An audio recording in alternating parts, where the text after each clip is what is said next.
Eu pensei muito em como eu faria esse vídeo. Aguirre, A Cólera dos Deuses, é uma das minhas obras cinematográficas favoritas.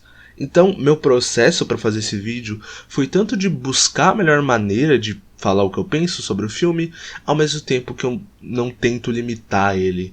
Então eu já digo de antemão que tudo que eu for falar aqui é a minha visão sobre a obra e não uma verdade absoluta ou coisa do tipo. Dito isso, eu acho que a gente já pode começar a falar sobre ele. No século XVI, um grupo de exploradores espanhóis faz uma viagem pela Amazônia peruana em busca do Eldorado. Liderados pelo nobre Pedro de Ursua, os integrantes passam a ser aterrorizados por Aguirre, que tenta assumir o comando. Sabe, se tem uma temática que a arte nunca vai deixar morrer ou ser esquecida, muito pelo contrário, já revisitou e vai revisitar inúmeras vezes de diferentes formas, é a relação do homem com a natureza. E para mim, poucos filmes trabalham essa relação tão bem como Aguirre se propõe. O filme cria, a partir de uma interação mais física dos personagens com o ambiente natural, uma experiência imersiva e com possibilidades simbólicas muito poderosas, que olha para o homem e para a natureza como duas forças distintas, a natureza uma força absoluta e o homem uma força que busca seu triunfo sobre a primeira, utilizando qualquer meio que estiver ao seu alcance. E essa ideia do homem e a natureza serem forças absolutamente antagônicas está presente em todo o filme. Desde a primeira cena, que é esse grupo de exploração da realeza espanhola subindo uma montanha, mesmo essa só sendo a cena de abertura, mais para mostrar um ponto de partida para essa história, já parece que ela quer representar uma ideia antagônica que vai se aprofundando ao longo da obra. Essa expedição grandiosa e essa paisagem desoladora, quase que brigando na tela para mostrar, para provar qual das duas é mais impressionante.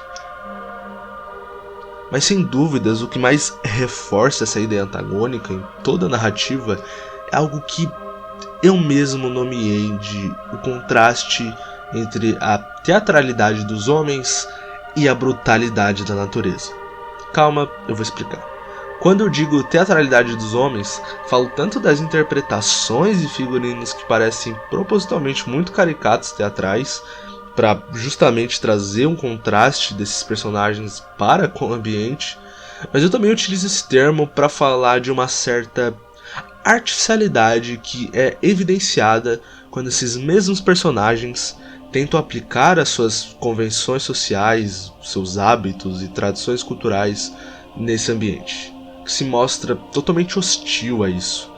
E é por isso que eu chamo de brutalidade da natureza também. É como se a própria Amazônia estivesse ativamente rejeitando qualquer coisa imposta por essas pessoas. A história, claro, nunca nem sequer parece indicar que há algo sobrenatural ali, quase nunca pelo menos, mas essa percepção é trazida a nós através de uma direção absolutamente imagética e visceral. Não esperava menos do Herzog. É impressionante o que ele faz aqui, com uma câmera que, mesmo filmando uma floresta tropical, ainda é sensorialmente claustrofóbica, que filma essas pessoas como se fossem totalmente reféns de uma ordem que existe ali, mas que mesmo assim nunca aceitam, sempre insistem em ignorar ou confrontar, mesmo que todos seus planos para chegar até o Eldorado fracassem.